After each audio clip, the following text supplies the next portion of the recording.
has begun. So, welcome to the HackTrain AMA with our headline sponsor, SilverRail. Today we have Will, President and co-founder of SilverRail with us. He will be answering some questions. Myself, my name is Alejandro. My name is River. Hey guys, good to see you again. I'm Carmel from SilverRail. Jason from SilverRail. Awesome. So first question will be, of course, just like a brief introduction. So Will, could you please tell us a bit about yourself, just like some fun facts, some cool Fun stuff. facts. There are no fun facts. So, Will Phillipson, obviously. We started SilverRail about just over 6 years ago. Probably like many of you dealing in the travel industry, most people don't intend to get in the travel industry, and for me it was the same thing. After my first son was born, my wife finally got tired of me being an entrepreneur at that time and said, get a job. And the first company that hired me was in the travel sector, and that was 20 years ago. And so from then, I've been working in travel. And it's quite interesting, obviously, to still be here, still trapped here. And been through a lot of different parts of the travel industry, from holidays and vacations to cruises to the airline side, and eventually stumbled on rail. And that eventually led to the founding of SilverRail. So, Awesome. So what did you do in those travel companies? What was your main role, and how did you progress over the years as you gained more experience? I started as an analyst, got hired for a French-Canadian company in Montreal, which was very interesting because at the time I barely spoke French and they barely spoke English. So we both learned Frenglish very well, very quickly. And so started figuring out how the complicated world of travel works. That was sort of my first job of for a company that was dealing in the vacation space, which is one of the more complex sectors, because you're dealing with airlines, you're dealing with hotels, you're dealing with Disney, you're dealing with car rental companies, and figuring out how those things all fit together. And I'm an engineer by training, a computer engineer. So reasonably technical on that side. And so that analyst position has sort of stayed with me the my entire professional life from there, because it's always that bridging between the business side and the technical side. Sometimes being more on the technical side as an analyst, sometimes working more in business development and the commercial side, sometimes in the middle as product management, of trying to define what are the requirements, either based on the customers in the market or on a vision that has been put together to build something that the market may not realize that it's ready for or needs. And so it's always been that kind of combination of taking things that aren't really well understood, figuring out all of the various different moving parts, and being able to translate that into the people that need it, into business terms for business people, and into technical terms for engineers and analysts and others, so that they can figure out what it is they need to do to develop and deliver something that is effective for a business. Awesome. Something that we've been mentioning a lot is this kind of like rail tech movement that we're pushing forward, which is basically, just disruptive, innovative thinking within rail. Yeah. And we see SilverRail as a clear example of a rail tech company. In other industries, you have the fintech companies like PayPal, TransferWise, etc.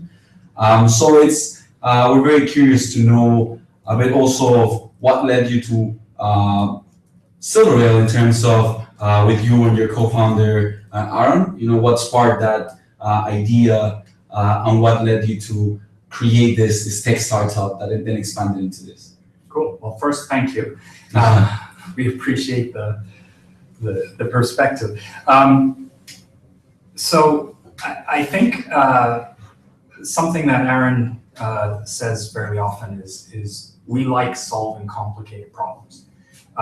And specifically, he has come from a background, and I, as I just described, have a bit of a background in travel. And I think one of the keys to entrepreneurship in general is solving a problem that is personal, that is very close to you. You know, academic solutions don't typically work as businesses. So it has to be something that's personal, not just purely intellectual. And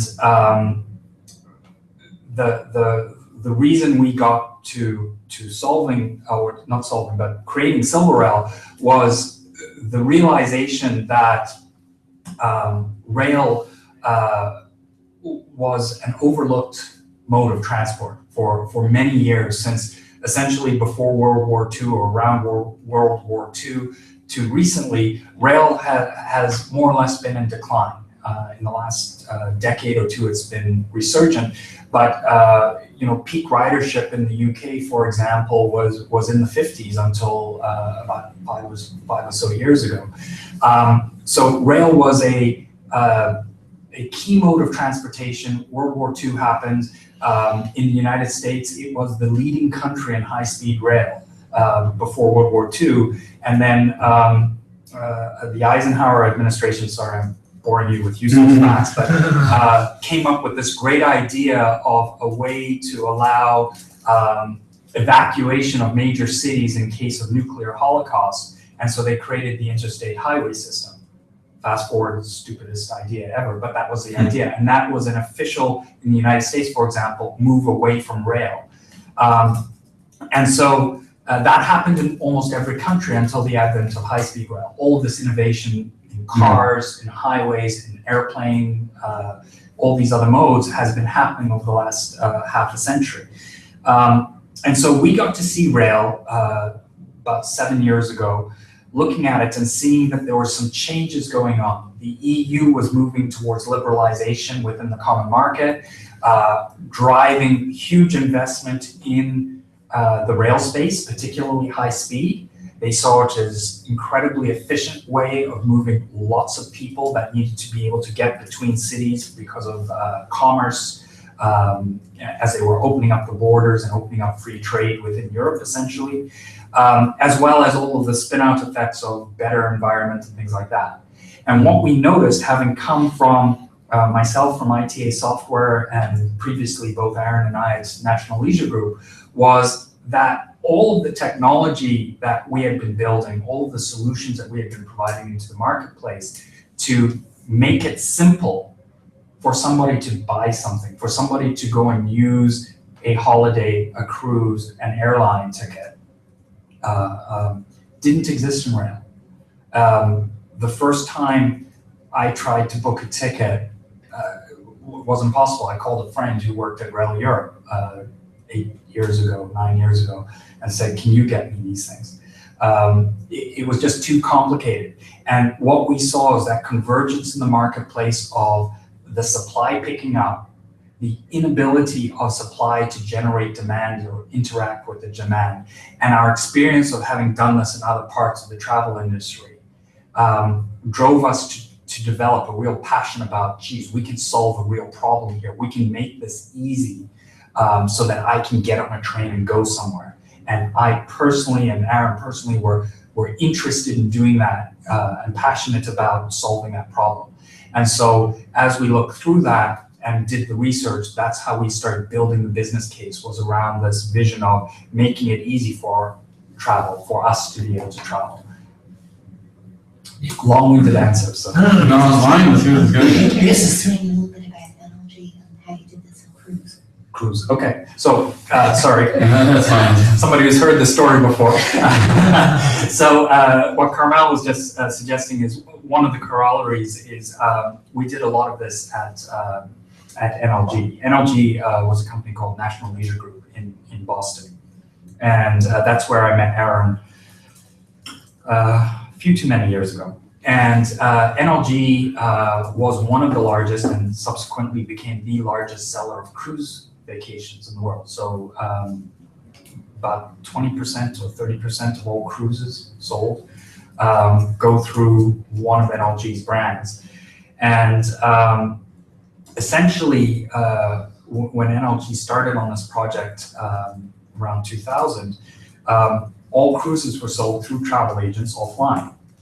You know, you walk into a high street store, they have brochures, you sit down, you talk to a counselor, travel agent, and they will tell you, you know, oh, you're this demographic, so therefore you need a Princess Cruise or Carnival or whatever. Aaron and his colleagues, before I joined, had this vision of why can't we put this online? Why can't we make this available? And the key thing there was, how do you take incredibly complicated information, an incredibly complicated process, and simplify that presentation so that customers can understand everything that they need to know, answer all of their questions, and therefore transact. And apparently one of the first transactions when they went online was something about $15,000 from somebody in Singapore or something like that, who in the middle of the night went online, found what they needed, and bought a vacation for less than they could in Singapore or wherever. And that was a bit of an astounding shock, that if you can simplify things enough to answer customers' questions, reduce their anxiety, they will make a purchase, they will transact. And you know, other than the big difference being there are no train tickets really for $15,000 as are cruise lines, many of the same challenges existed. You know, there's a couple of cruise companies, they're not quite monopolies, but they're massive, they control the industry. And we had to build out connections to each one of them and normalize it and get all that information, put it online under multiple brands. And there are a lot of corollaries in the rail space. You know, every country is different, and they're very big.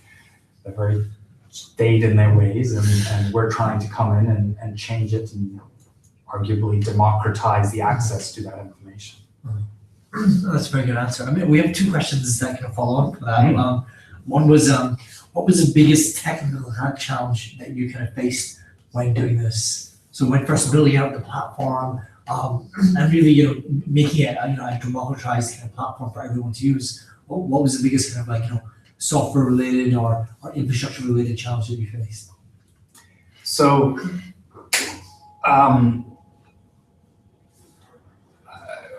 I'll probably undermine a lot of the halo that you've put around us. The reality is that the technical challenges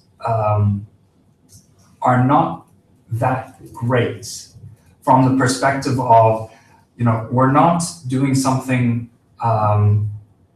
like Twitter or some of these other services that are dealing with billions of messages a second.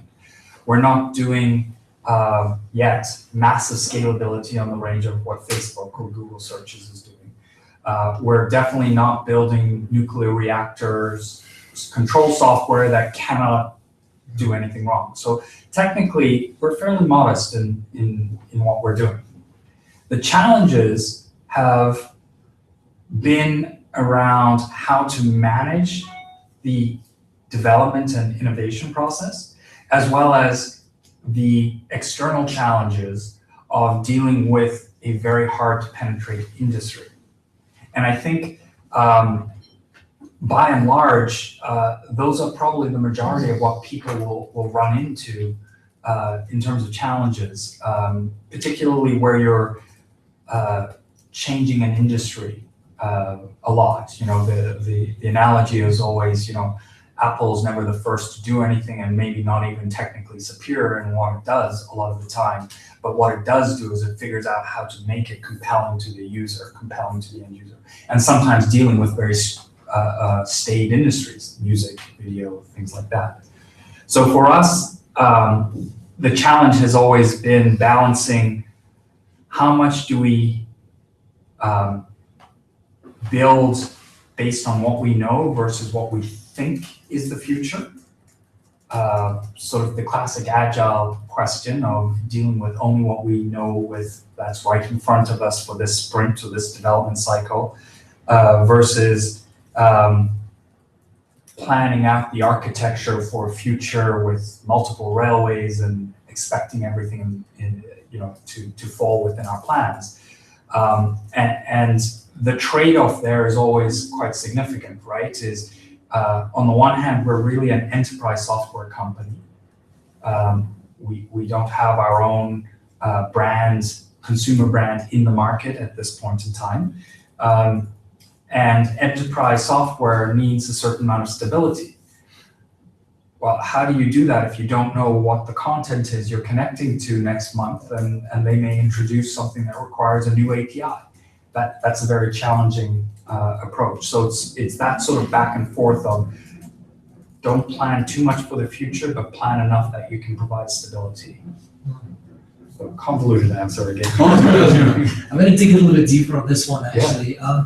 So what was the biggest challenge you faced with a specific talk or a specific market? We don't need to know which one, but just kind of, what was an issue that you faced over there? So one of the biggest lessons I think we've learned is making sure that we really understand, and don't presume to understand what it is our partners actually care about and actually are concerned with. And what I mean by that is we have a particular commercial presumption. We've started a company. We are commercially oriented, which means we're trying to generate revenue, and we're venture backed, which means we're looking for some kind of valuation at some point in the future. So that kind of background or pedigree, if you will, led us to go into railways, railway undertakings, with the presumption that selling tickets and making money was in their interests as well. Not all railways have a primary mission of revenue. Not all railways have a primary mission of customer service. One of the railways not too far from here even said, frankly, we could throw bricks at our customers and they would still use us because, frankly, they don't have a choice. So going in and proposing a great way to increase the number of passengers a railway has and generate all this revenue to them may not be what they want to hear. We actually got a response from someone when we said that to them, and they said, more customers. That's customer service. Why would I want more customers? So it's very important that you actually understand what is driving a railway, or whoever your customer is, before you go talk to them. Otherwise, you're going to have a very short conversation, and worst of all, generate the impression that you don't understand the industry and don't understand the customer, which is very difficult to overcome. People's impressions hang around for a while. No, that's very good. That was very, very good. And yeah, it's like listen to your customers. That's always something that they do. So I think next question is from Adam. So we're going to open up to the public a little bit here. Adam Stead, he's asked, Adam is a consultant for the rail industry, so he works as a hardware engineer for rail, primarily in signaling as well. He asks, as you improve the connectivity of ticketing and journey planning, both within countries and across country borders, hopefully people will begin to use rail travel more, finding new routes. You, as SilverRail as an entity, might have valuable data that could give insights to transport planners and policymakers. How can we as a sector make use of this data to identify trends? It's a great idea, So I think part of that answer is we don't know, right? This sector, rail in particular, as you guys are saying and advocating, is there's a little bit of a renaissance going on here, a little bit of potential disruption that's going to be opened up with everyone's interest in it and trying to solve the problems that are vexing them. one of the downsides of the rail industry is the incredibly heavy infrastructure that's required to support it. Signaling is a huge problem and is incredibly antiquated in a lot of places. Just a lot of the fundamentals, electrification, capacity, station layouts, all those sorts of things contribute to challenges.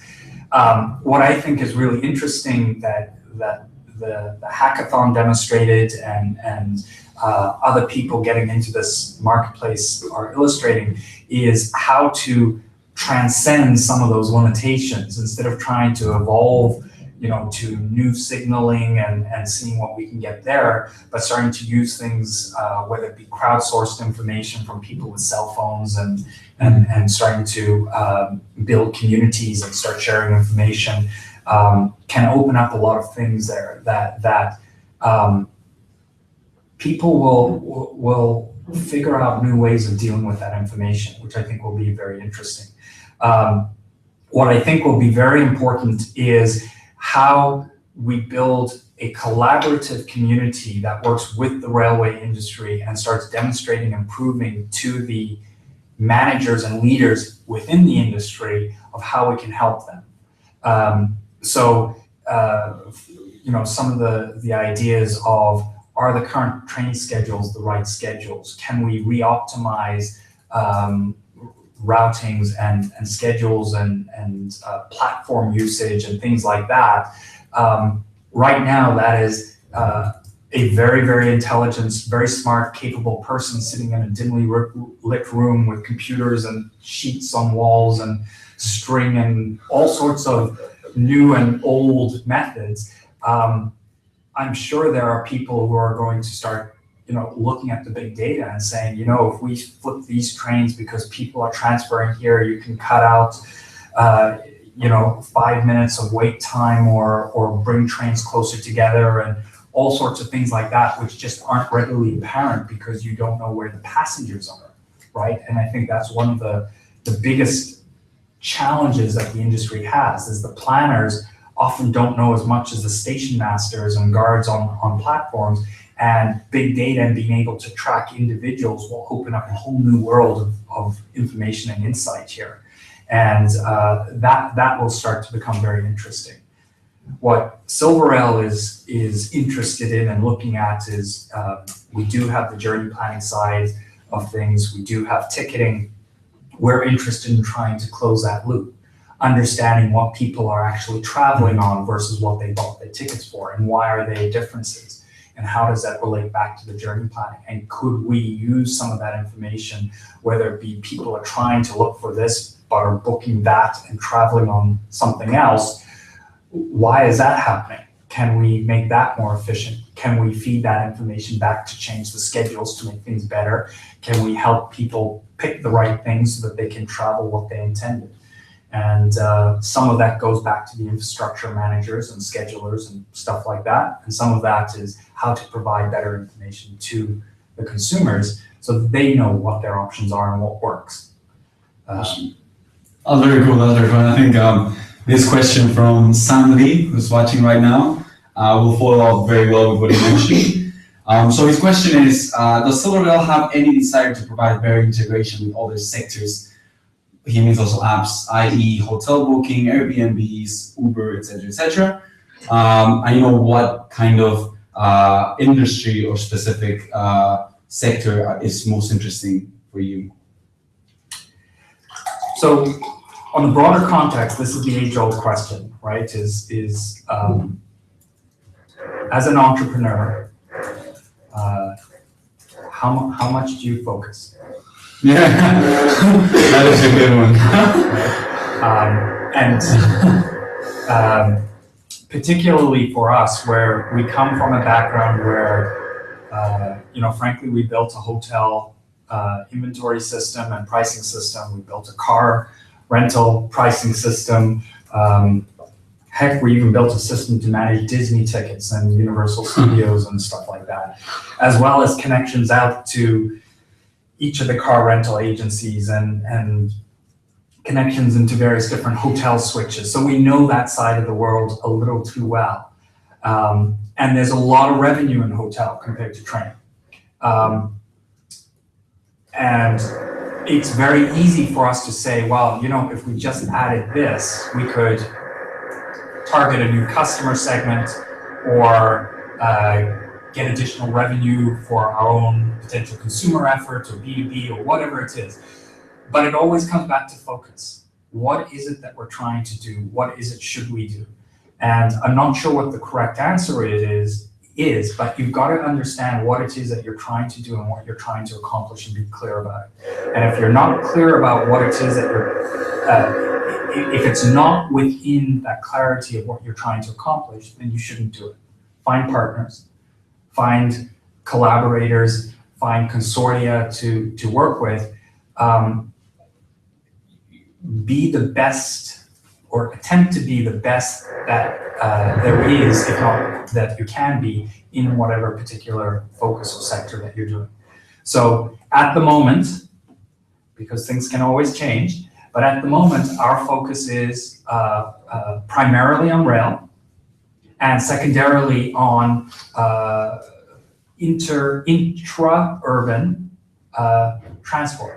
Mm-hmm. So that's where particularly our journey planning products, and in some countries we even do the ticketing for multimodal bus, coach, tram, sort of get you from the door of where you are to where you need to go. And it's sort of those two things which we think are compatible, because very few of us live at train stations and work at train stations. Mm. So you're getting to a train station and then from a train station. So we think that's a compatible and coherent vision of what we're calling seamless mobility, getting people to where they need to go. Awesome, that was very good. We really like to hear the focus, because that's something that a lot of our mentors keep telling us. Because we hackathons, you could be running a hackathon for zombies or something, for everything. Yeah, absolutely. So this one's from Matt Wicks. Matt was part of Team Ticket, which came third place in the hackathon. Matt says SilverRail, to their credit in brackets, own quite a lot of the end-to-end rail booking system. They've just teamed up with Expedia, who owns a substantial amount of the hotel booking ecosystem. Does Will have any input on how someone would like to set up and run their own startup in this area can justify to a potential investor that there is freedom to operate within this big market without one of the bigger players kind of shifting or replicating some of the IP that these startups are generating? Mm-hmm. So really the question is, how can a small startup work with a big company, or justify to themselves that they should actually exist against a big company when their USP really is maybe a feature in SilverRail's overall core product? Sure. So again, it's focus and find the niche, right? The last thing I would recommend to anyone is let's start up a competitor to Expedia. Now, if it's a market that Expedia doesn't exist in, I don't know where Expedia doesn't exist, to be perfectly honest.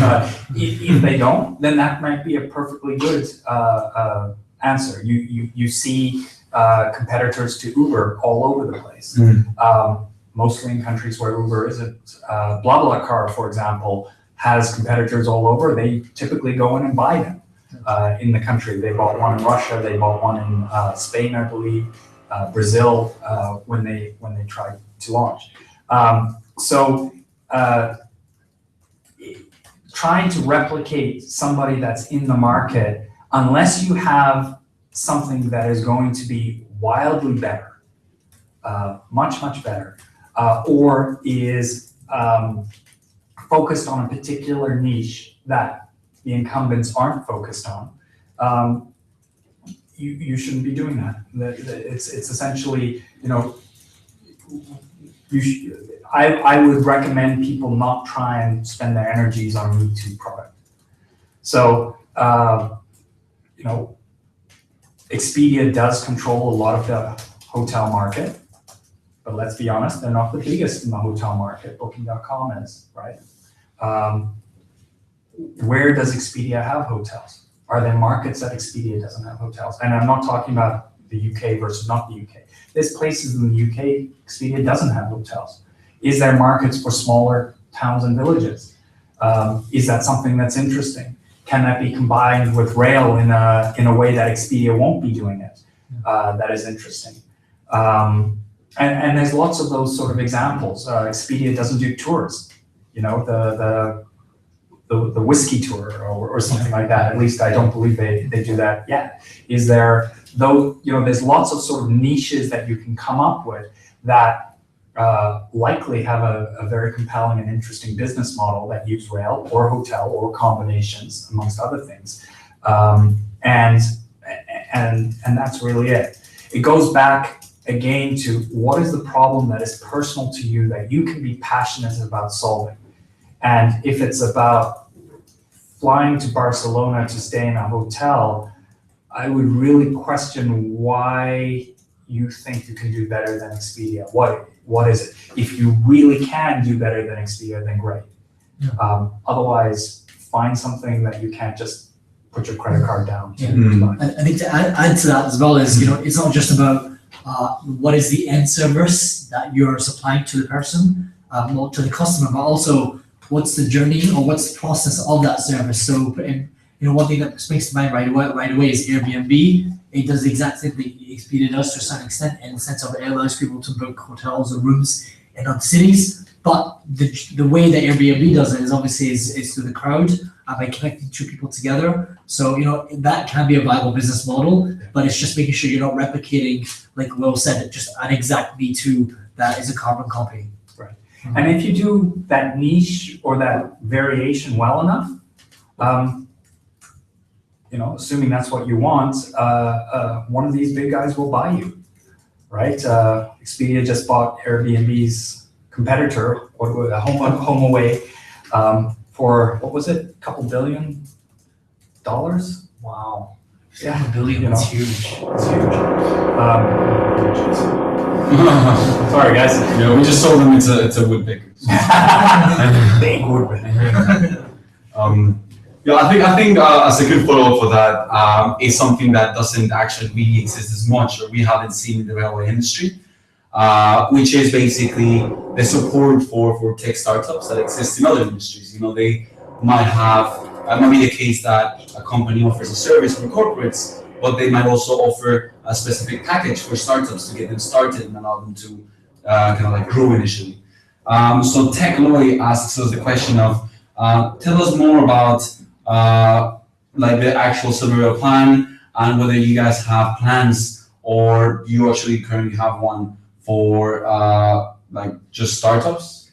Like, so, you know, let me start. Yeah. So essentially, startups being able to access and use the products and functions. You're kind of like some startup program, or like just maybe like a beta, or allow them to play with it for a while, and then. Yeah, we've talked about that.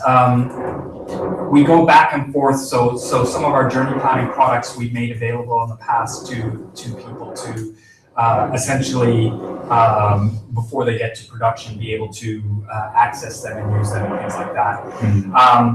Up until now, to be perfectly honest, for the transaction system, we've been very closed about it. Mm-hmm. Partially because part of the package, part of the solution that we've sold has been a very, not necessarily white glove, but heavy support model on helping people get connected.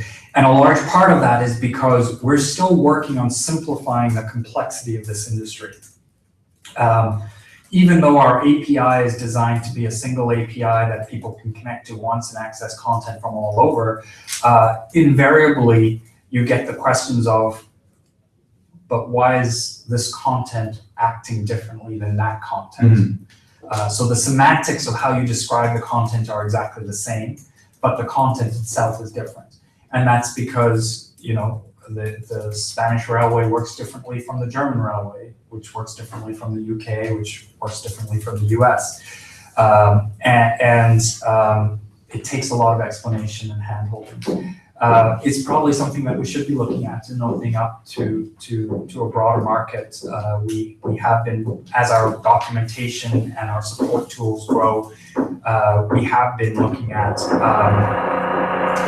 sort of a turnkey package, but we're not quite there. Okay. Hopefully, before the next train. Yes, before the next HackTrain. That would be awesome. Keep it up, that guys. For the next HackTrain. So this question here is from Adam. Adam's asking, from the 200,000 people in the UK rail industry, most have not heard of SilverRail. And obviously that's because you're an enterprise solution provider. Yeah. How important do you think it is for brands to be widely known, or do you think it's better to be known by just the people that you want to be known from? Right. So, Adam, you're absolutely correct.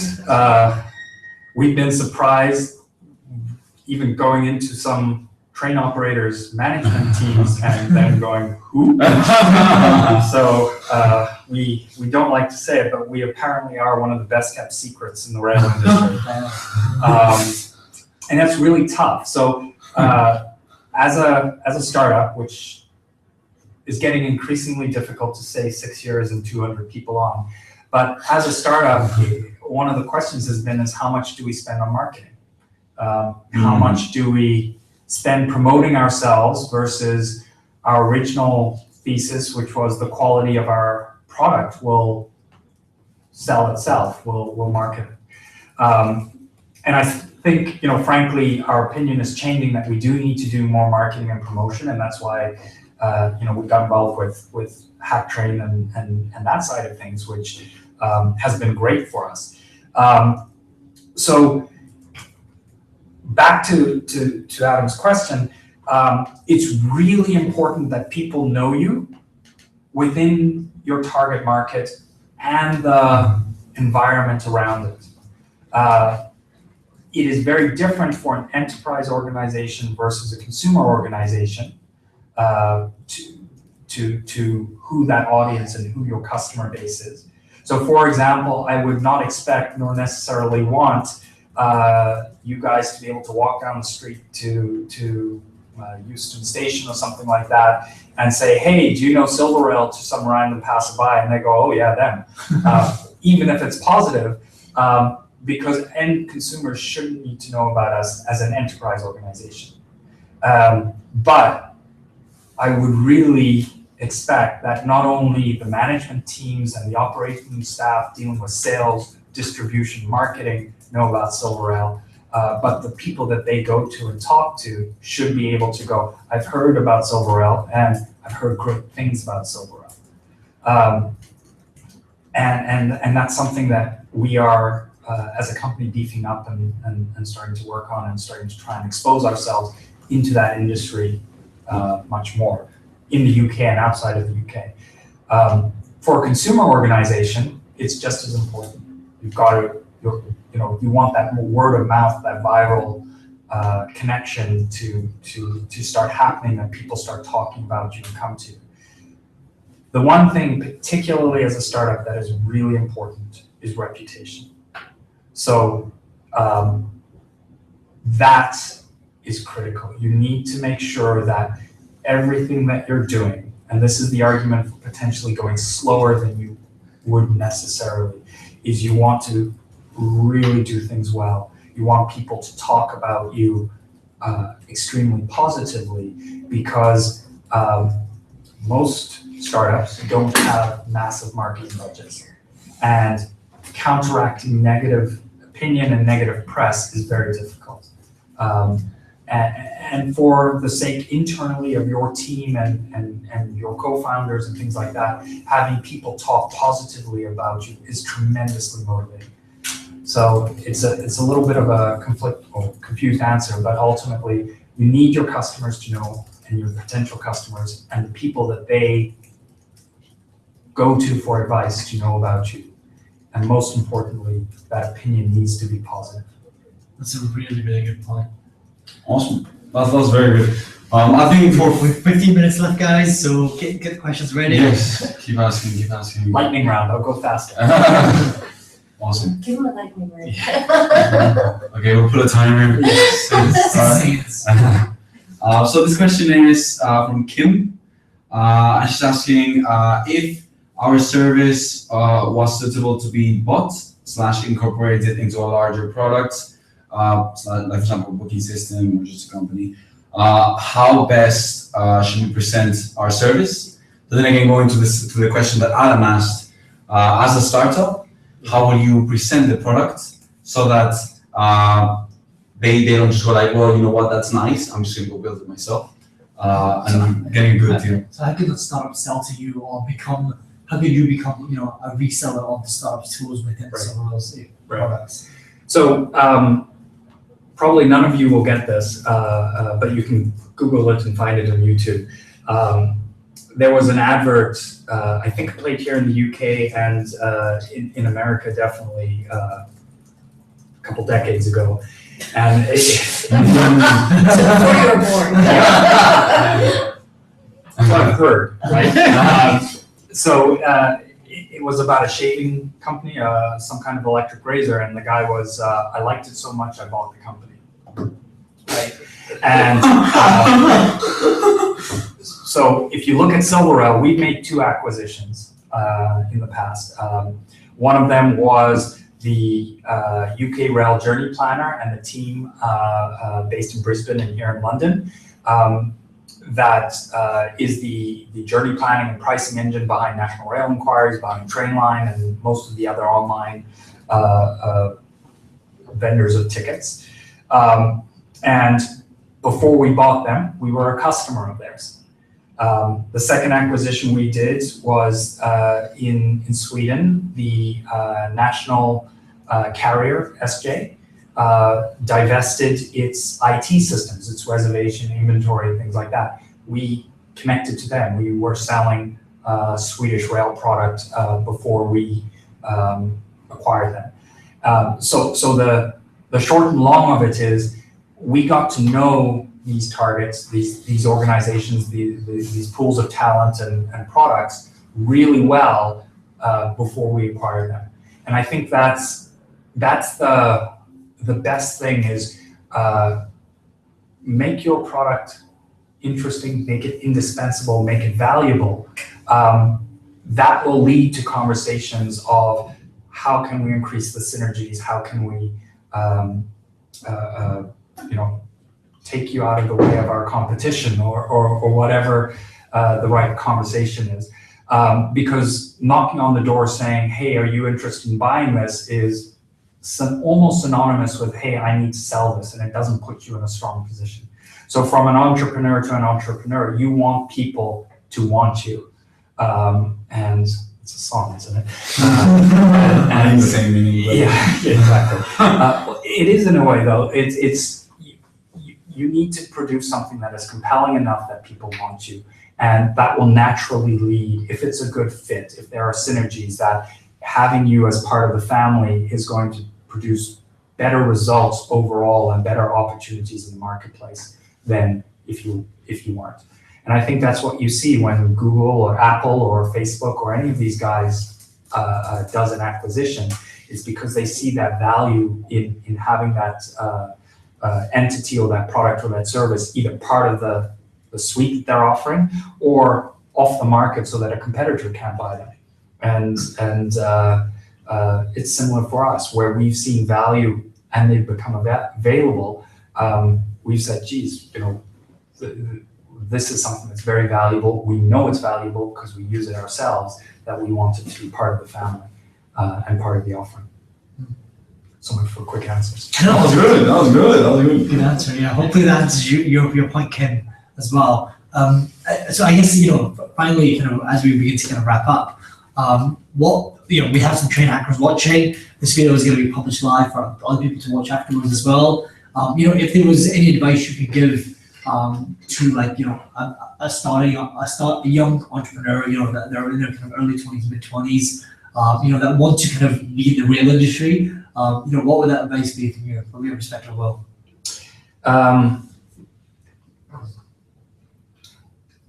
Solve your problem.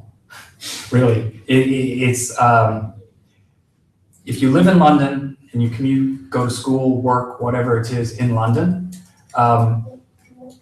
it'll be much more difficult for you to solve a problem with Scottish Rail or something like that.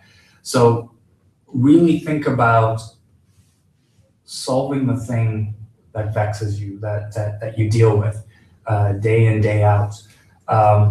Because the road to building a product isn't always, never mind a product, a company. It's going to have its rough patches. You're going to go through your ups and downs. You're going to have your challenges. When we raised our first round of financing and started the company in 2009, after all the battles and fights and negotiations that got us to the starting line, and we got money in the bank, the next day, the VCs that funded us turned around and said, it's going to take twice as long and cost twice as much. And we sort of looked at them and said, well, why did you fight so hard on valuation and rounds and all the rest? And the only thing that's really true is it's taking twice as long and costs several times more than we expected. And it's a long slog. So you have to be able to really understand that problem, really live it, really be passionate about it, because you're going to build a team. You need to inspire them. You need to infuse them with the passion. And it's, as much as it may feel like a sprint from time to time, this is a marathon. And very few companies that are built to flip. We've got a 2-year timeline. Let's pump it up so that somebody comes in and buy it. Very few of those actually succeed. And you look at the things like an Uber or an Expedia or a Google or any of these guys, they all took about 10 years before they suddenly became top of mind in the public imagination. So it's a long haul. It's really worth it. It's really cool to be able to deliver something and see people using it and see things start to happen. And if you set the right environment and the right atmosphere, you get to work with amazing colleagues who become as passionate as you and surprise you when they're late and online in the middle of the night and helping with things and pitching in like friends and family as opposed to workers. And it's really rewarding, but it's not all rosy and fairy tales. So you've got to think about it the right way and build it. Awesome. I think that was a very good way to end the MA. Thank you very much for your time, Will. Will, Jason, thank you for setting this up. It means a lot to us. Thank you, trainer hackers, for watching in on the video. Hope the questions and the answers were kind of in sync with each other. And we look forward to seeing you on the 2nd of December. Awesome. So guys, yes, thank you very much. We'll see you guys very soon. And although you're not here right now, please, big round of applause for Will. Thank you very much. Guys, questions, you can still ask questions in the Slack because the SilverRail mentors are still there. So just make sure that for the next few minutes you can check them. The video is going to be online, so you can just rewatch it because they're going to watch it like 1,000 times. And for more information, you just go to SilverRailTech.com or HackTrain.com. Yep. Everyone says thank you very much. Thank you for everyone for putting up with me. Awesome. Thank you guys. Good night. Bye-bye. Bye.